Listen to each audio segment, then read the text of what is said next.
Hey gang, welcome back to Tim Untethered. I am Tim, and yes, I am untethered.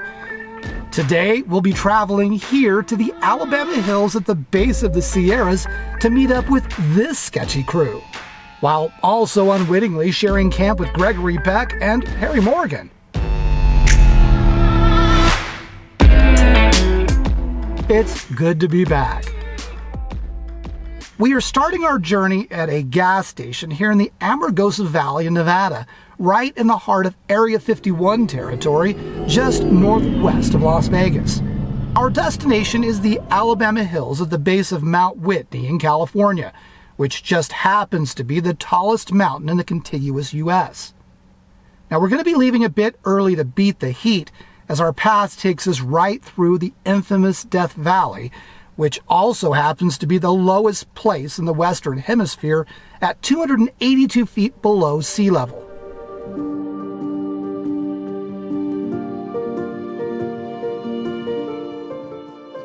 With a quick fill-up at the Area 51 rest stop, we find ourselves in unfamiliar territory. An Area 51 gift center seems predictable, but that's about it. M80s and Roman candles to the left of me and an Alien Brothel to the right. Here I am, 9 a.m. on a Sunday morning. Now with a fresh full tank of gas, we head towards the hills, but not without first stopping at yet one more place that seems out of the ordinary.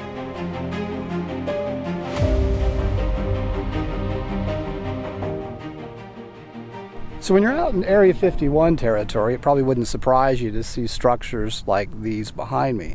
Although the structures behind me are actually cannabis grow houses.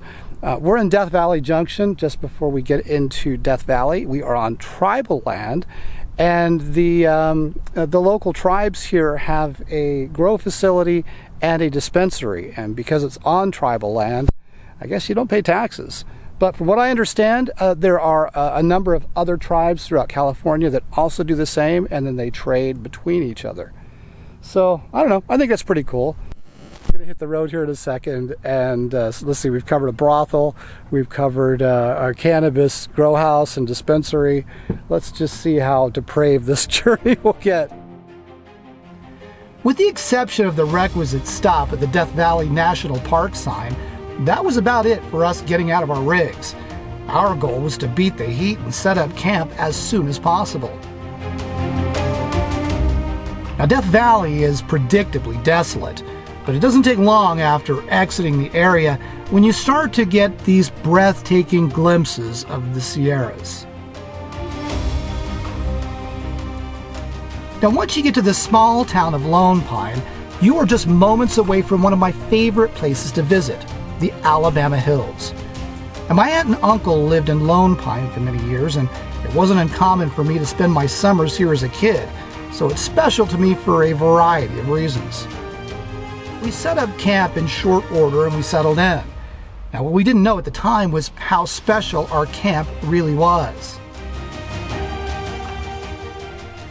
So I want to show you something here real quick. This is one of the reasons that I absolutely love the Alabama Hills. And look at all these rock structures behind me.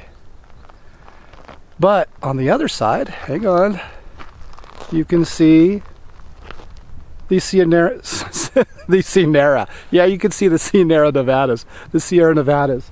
And right up that way, there's like these little jagged peaks, and then there's another peak, is Mount Whitney. So anyway, I'll show you some more of this beautiful place, and we'll introduce you to our neighbors when they get here.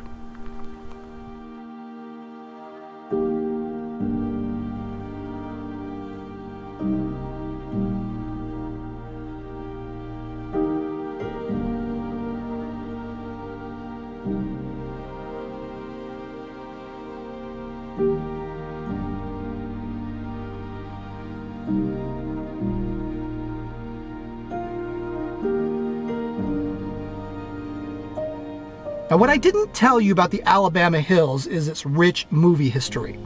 In fact, I gathered titles to almost 400 movies and TV shows that were shot here over the years, and that only got me current through 2006. Now, given the uniqueness of this area, It's no wonder why this has been such a popular filming location. Now, to give you some context of our camp location, if this area was segmented into neighborhoods based on filmography, we'd be somewhere near Django Unchained Avenue and Lone Ranger Boulevard.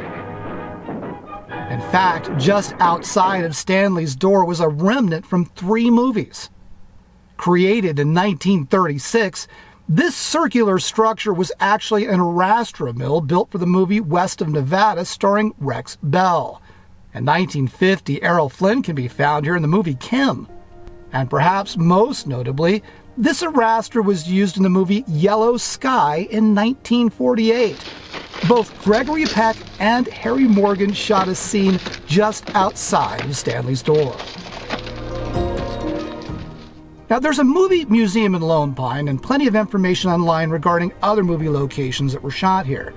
Now, this is a fascinating place to visit, especially for movie buffs.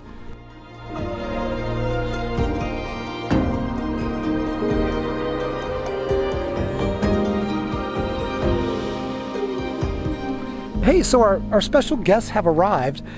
They're actually not going to camp with us in this camp. It's a bit tricky getting the rigs in here, but they're about a quarter mile just behind me. So Stanley and me and Chaz and Lucky are all going to take a walk on over there and say hello, good afternoon, and good evening.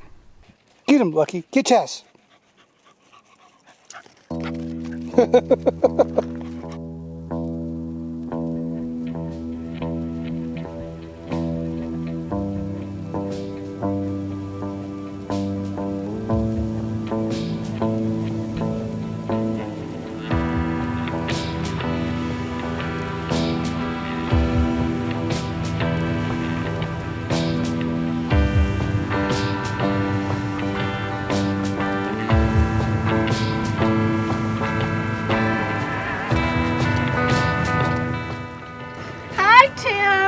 So glad you're here.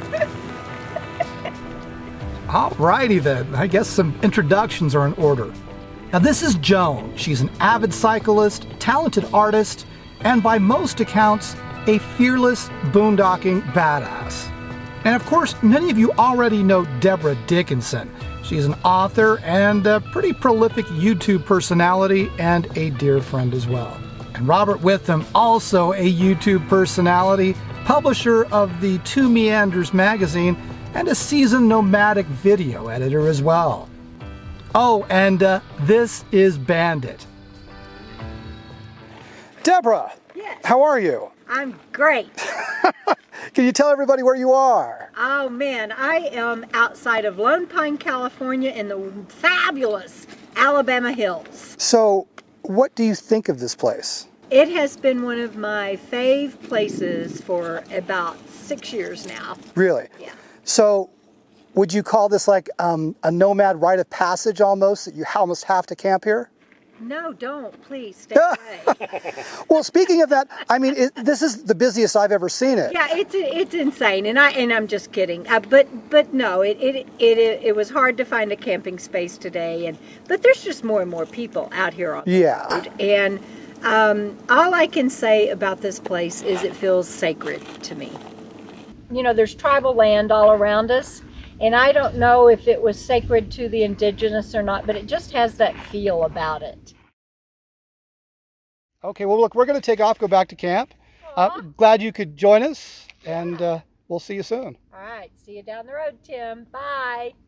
Well, that wraps up our visit with Debra and Robert and Joan. They've got this tremendously beautiful campsite right behind us. Look at that.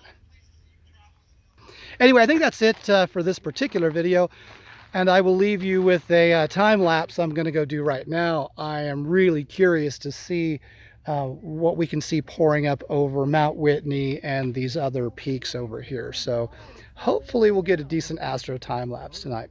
Anyway, it's great to see you guys again, and I'll be back. Bye now.